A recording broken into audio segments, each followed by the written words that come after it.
হাই friends, আৰু এতিয়া ৰঙা চাহ একাপ বনাই আছোঁ মানে বাবুৰ কাৰণে। তাৰ আজি এক্সামৰ লাষ্ট ডে আৰু তাক খুৱাই মেলি পঠালোঁ স্কুলত।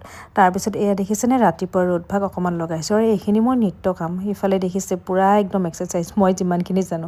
এক্সাৰচাইজ মানে কি আৰু, দিনটোৰ কাৰণে ৰেডি হৈ লৈছোঁ। যুদ্ধত নামিব লাগিব যে, সকলো কৰিব লাগিব, তাৰ কাৰণে শৰীৰটো অকণমান ঠিক ঠাক কৰি লৈছোঁ। তাৰপিছত ইফালে দেখিলোঁ ফুলখিনিও পূৰা মৰহি আছে, বোলো অকণমান পানী দি লওঁ। ফুলখিনিতো পানী চানী দি ল'লোঁ ৰাতিপুৱাৰ ভাগতে। তাৰপিছত এওঁ আহিলে, এওঁ ক'লোঁ চাহ খাব নেকি, এওঁ নাখাওঁ বুলি ক'লে।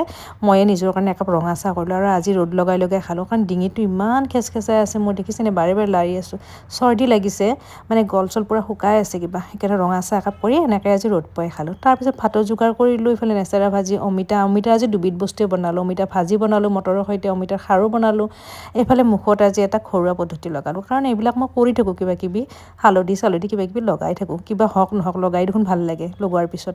আৰু এইফালে সন্ধিয়াৰ কাৰণে এটা চাহৰ নাস্তা বনাইছোঁ, সেয়া হ'ল চুজিখিনি পূৰা আটাৰ দৰে মঠি লৈছোঁ। তাৰপিছত ধুনীয়াকৈ বহলকৈ কাঁহী এখনত দি ধুনীয়াকৈ নিজৰ মতে ধুনীয়াকৈ চেপ এটা দি ল'ম, আৰু যেনেকৈ যি ইচ্ছা নিজৰ মতে দিব পাৰি। আৰু খুব ভাল লাগে এনেকৈ সন্ধিয়া আৰু মানে ঠাণ্ডাৰ দিনত এইবিলাক বস্তু খাই ভালেই লাগে। হেল্ডিও হয় অকণমান, বেছি তেলতো ফ্ৰাই কৰিব পাৰে, কম তেলতো। মই ধুনীয়াকৈ বনালোঁ, খালোঁ, ভণ্টি এজনীও খালে একেলগে। বহুত টেষ্টি হৈছিলে, বাবুইটো বহুত ভাল পালে খাই। কিন্তু কি হ'ল, ভিডিঅ'হে কৰা নহ'ল। তাৰপিছত এয়া সন্ধিয়া অকণমান মোৰ ৰুটিন আৰু, সেইখিনি অকণ ফুৰি আছোঁ সন্ধিয়াৰ ভাগত। আজিৰ মিনি ব্লগ